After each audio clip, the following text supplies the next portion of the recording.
There can be things in a person's background, and unfortunately, I think in the tragic mass shootings that our country has seen, oftentimes after the fact, everyone will say, oh, we sort of had concerns, or there were red flags about that person. So this process is designed to sort of flesh those things out.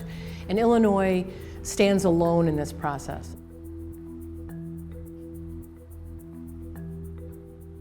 We're looking for what was the description here, and if it's one of our objections that we have, then I would save this document and put it into our supporting documents. Here is a UUW, unlawful use of a weapon.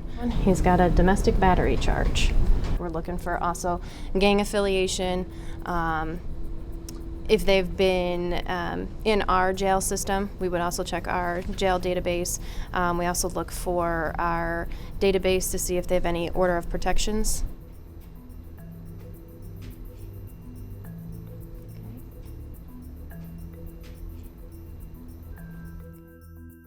So we know that 85% or more of the objections that we put forth are overruled by the board. And people that we have flagged as concerning to us end up getting the license to carry. It's frustrating then to see that their application was granted then. I knew folks had done it and got theirs back within 30 days. So that's why I was under the impression that I was going to get mine back within 30 days. When the Cook County Sheriff goes out to serve people, they sometimes 2 and 3 people together, and they all have firearms. I don't think Cook County Sheriff would send the sheriffs out to serve anyone without a firearm.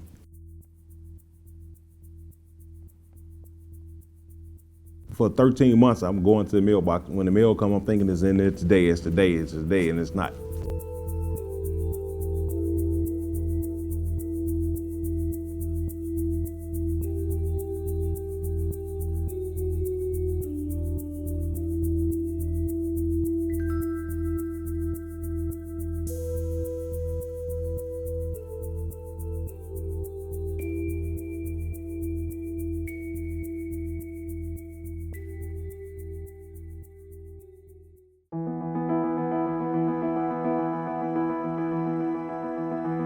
It was Judge Posner from the federal court that had given the Illinois legislature 180 days to come up with a concealed carry law.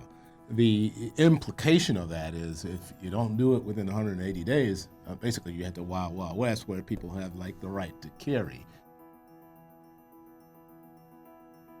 So we were, pardon the pun, negotiating this under the gun. We had to come up with a bill, and we had to do that in the context of a diverse, of a legislature with a diversity of views. Are the results of this process what the legislature intended when it put it in place? What were the sort of front-end expectations for how it would work? And if it's not doing what it was intended to do, then I think it's time to revisit the wisdom of this system. If we got everything perfectly right in the legislature the first time, there would be probably no need for a legislature by now. So we're constantly in the process of reform.